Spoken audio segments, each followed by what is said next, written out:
I'm Logan Crawford, and right now on the Spotlight Network, we're exploring a heartwarming children's tale with a message of friendship, resilience, and nature.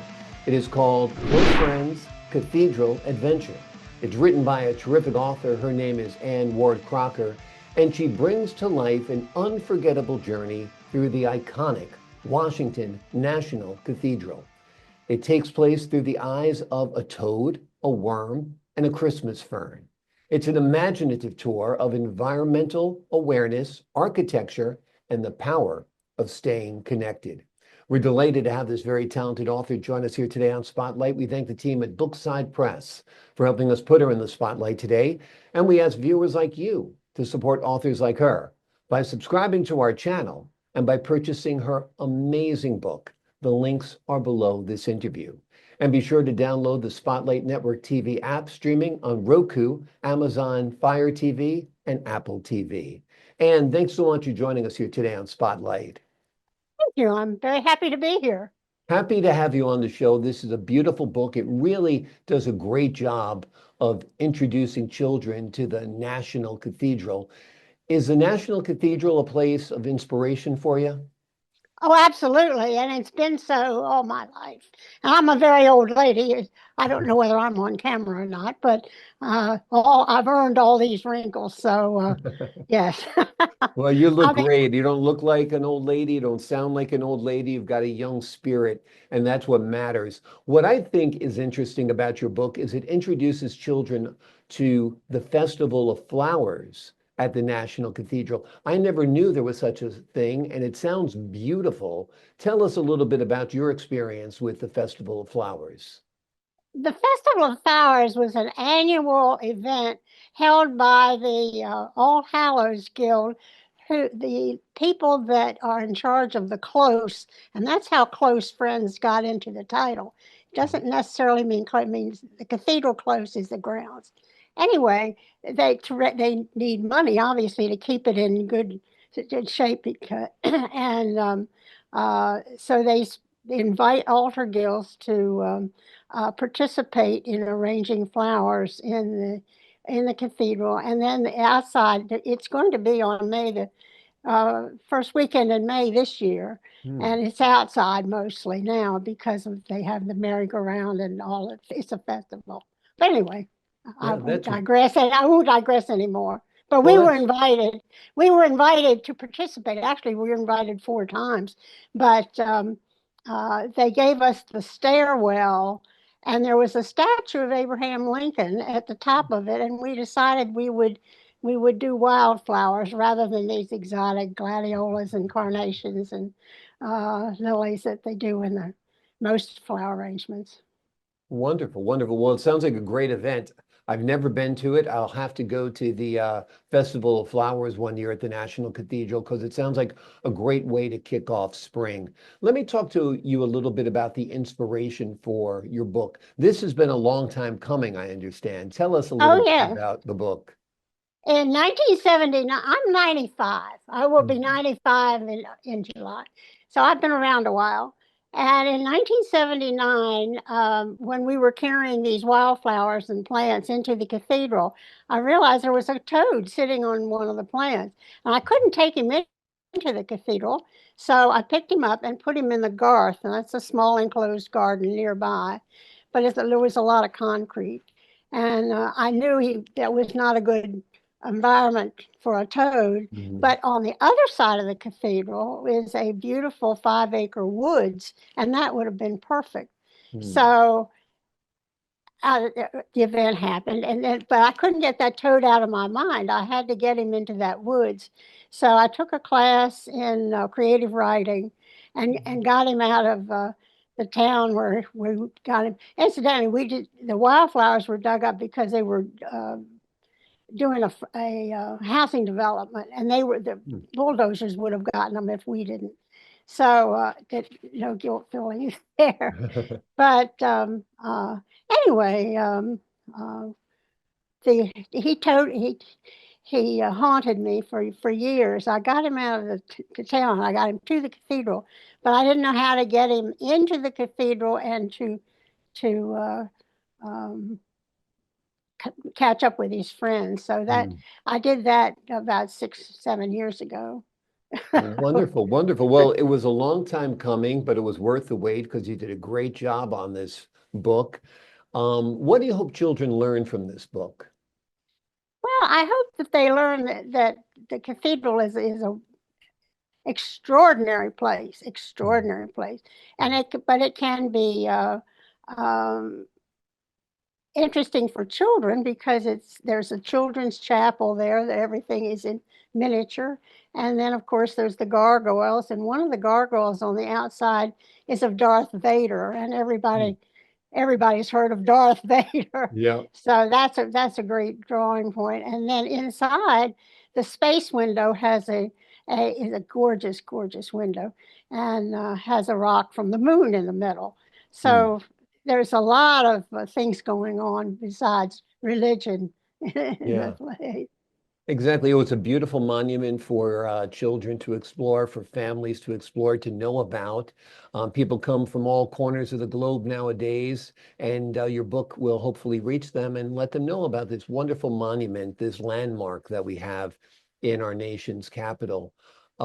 Have you always had a great interest in plants and gardening? Tell us a little bit about your. Oh, absolutely. I've always had a garden, and even in my apartment, I raise flowers and inside and out. And it's and then of course the environment. I've been interested in the environment all my Yeah. life, and was a volunteer naturalist for uh, the area where I lived for a while before I retired here. So yes. Yeah. One of the things that you put in your book that's interesting is that you include a death.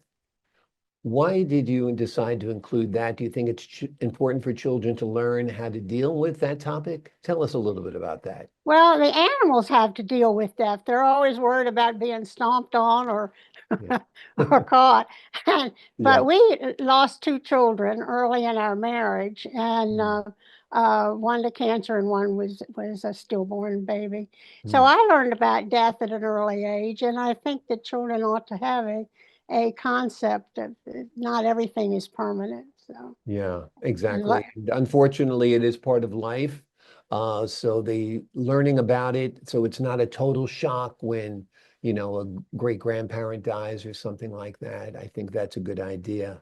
Um, Tell me a little bit about your writing career. Is this the first time you've written a book? Are you working on anything else? No, but I've written things all my life.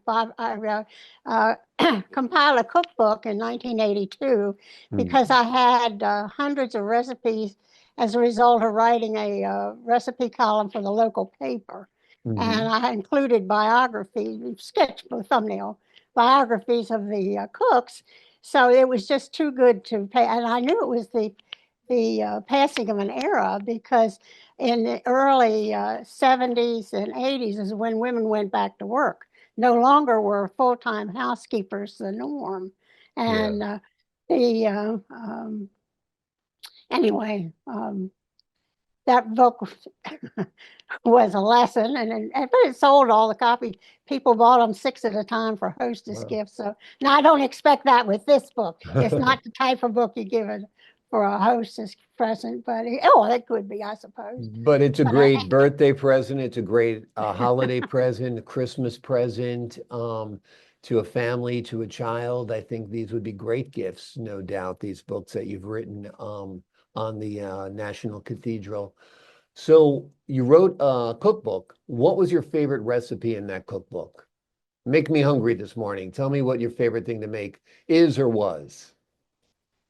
I think it's well, I can't, there's so many of them. I guess Maryland crab cakes. Wow, that sounds good. Because I'm from Maryland, Yep. and that's a local favorite. And deviled crabs, crab imperial. Are you Yep. familiar with that? Yeah. Crab's Um, Imperial. No, I've never heard of that. well, mother called them deviled crabs, but it's basically a crab cake without that's not a sandwich, and it's Okay. served in the actual crab. It used to be. Now Mm. nowadays, I doubt they would allow it, but because I have glass ramekins now. But when I was growing up, we used the real crab shells and then stuffed them high with this mixture of crab meat and seasonings. Well, So, that sounds great. My daughter went to the University of Maryland, so I used to go to Annapolis all the time and get some delicious crab cakes and seafood. And it's really a beautiful state, Maryland, that's for sure. yeah. Well, Yeah. I went to University of Maryland too. Oh, So, really? yeah, Okay. 51, 50, Okay. class of 51, and never looked back. Yeah. But Amazing. yeah, okay. A lot of changes in College Park since you went there back in Oh my, 1951. indeed, indeed. A lot of changes everywhere, everywhere. Exactly. Exactly. Did you work? Did you have a career or was it being a mom? Well, yes Have and no. yeah. I majored in dietetics and foods, and Mhm. Marriott hired me right out of college. I never did look for, I've never looked for a job, but jobs keep finding me. But uh, I worked for them for 5 years and then went with the Washington Gas Company as a home service representative. And that's Mhm. where we did cookbooks and we gave cooking lessons.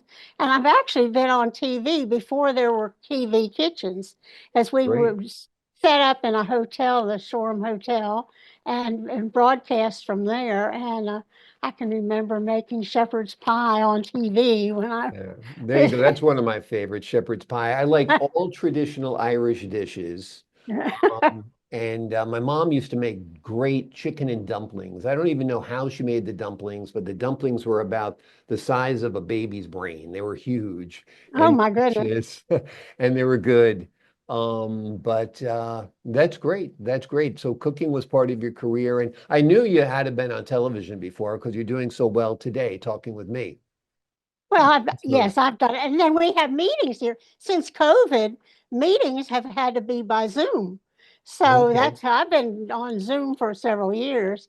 And Oh, then I did another one for the book on Skype. I wasn't familiar with Skype, but right. it's about the same. Yeah. So anyway, Wonderful. yes, I don't have any trouble Wonderful. talking. Now, what brought you from Maryland to Virginia?